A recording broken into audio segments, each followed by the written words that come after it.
Hello, friends and foes.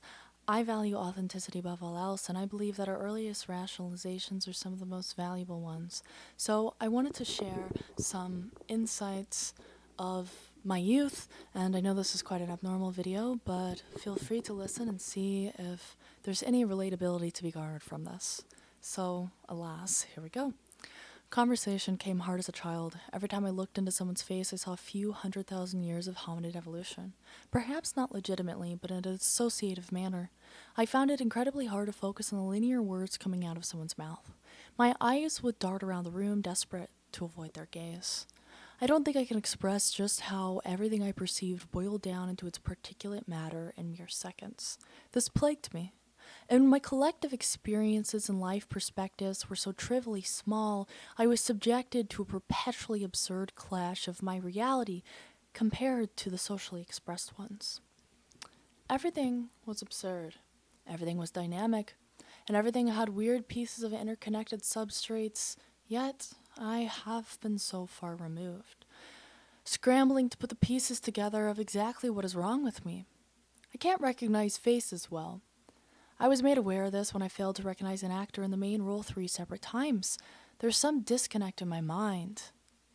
Something innate that oddly removed me from people. This, I don't understand. An evolutionary abnormality. I think this is probably abnormal. But the only thing I ever longed for was art knowledge. I suffered a lot in my childhood. People had caused suffering, and I thought people could take it away too. No amount of confiding gave me solstice. My drive and accomplishments did. Putting myself in the battle cleansed me of the empty, helpless suffering I felt for the majority of my youth. Trapped, helpless, and no semblance of understanding from anyone around me. Before I garnered enough life experience to trust my own rationalization of the world, I was tortured by them. Not a soul around me saw the world like I did, and as a lanky middle schooler with a peculiar style, I found this woefully apparent. Fluorescent beamed hallways of suffocating sounds and of coddling laughter. The only remedy for my scared soul was time. And somehow, out of the cracks of a convoluted childhood, I found myself whole and happy. I could trust my own perception, but yet the obscured nature of it was no longer feared. My greatest fear was that I had to continue to see the emptiness in everything, the descriptive and analytical order of the world, the neurochemical rationalization of why we love. Every strain of closeness I had ever felt could be described in terms of substrate. Perhaps I am not articulating this clearly, but this circles back to my unwavering perception of seeing the peculiar hominid evolution in each face that I saw as a child. Something so alien and strange to me was my own humanity. The soul is a vestigial trait in the modern age. Our forward-facing eyes and hairless faces are written from the selection pressures of a uniquely absurd earth. Every cell and signal and cyclical rhythm of our happenstance of a human form is a crude translation of what yielded the least amount of death. When we look at our hands, we see serendipity. Prototypically stochastic hands that grasp at the flesh of our fleeting loved ones. Death brought us our form. 3.8 billion years of death. Art brought me joy. A particular and indescribable synergy of color and form.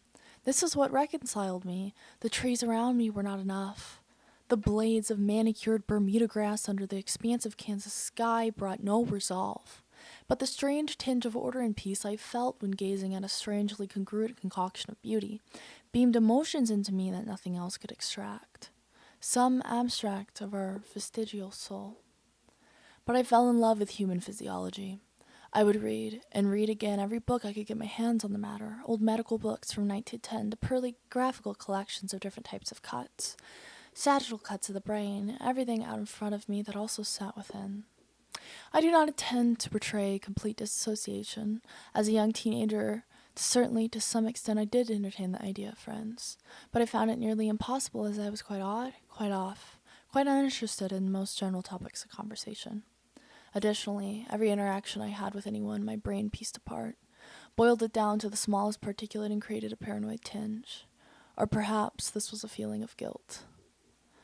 It is because, at that age, I intensely visualized every conversation as an exchange of water from glasses, and I always felt like they were pouring water into my glass, and that they felt some dread to speak to me. I'm unsure of how to express this visualization, but it played. A representation of their loss that I assumed they felt robbed of. It is quite strange, but as you might expect, it made me feel immensely guilty, partaking in any and all conversations. Everything has a guilty tinge. It is because I recognize everyone's profound selfishness, and for some reason the existence and overpowering of the ego in those around me caused me to feel extraordinarily guilty upon speaking with them. For I knew that each conversation was a means to uplift their own ego in an inadvertent way. When I say ego here, I do not mean to use the term as everyone is narcissistic. I mean that there is a constant constraint upon true and legitimate connection, for we are all self-serving and limited in the most quintessentially human way. Because of this, I felt every conversation highly empty, except discussion of ideas, beauty, and perplexing issues. I find my rationalization so young so strange, and I don't imagine there is anyone who understands, but I could find a grain of connection with people, but not more than a mere morsel at most times in my youth. There doesn't need to be anyone who understands, and the only reason I feel compelled to put these thoughts into words is to add to the literary body of our attempt as humans to rationalize the world.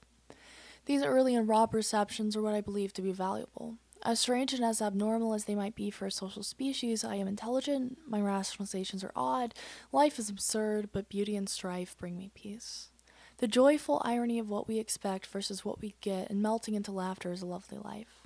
These neurochemical forces, floods of joy, are as real as they feel. What more is life but a cliffside breeze and a muffled yell into the abyss, echoing back an abstraction? But that abstraction brings great laughter, and with that I can sit barefoot and bask in the starlight above. That very light being anywhere from 8 minutes to 8 billion years old.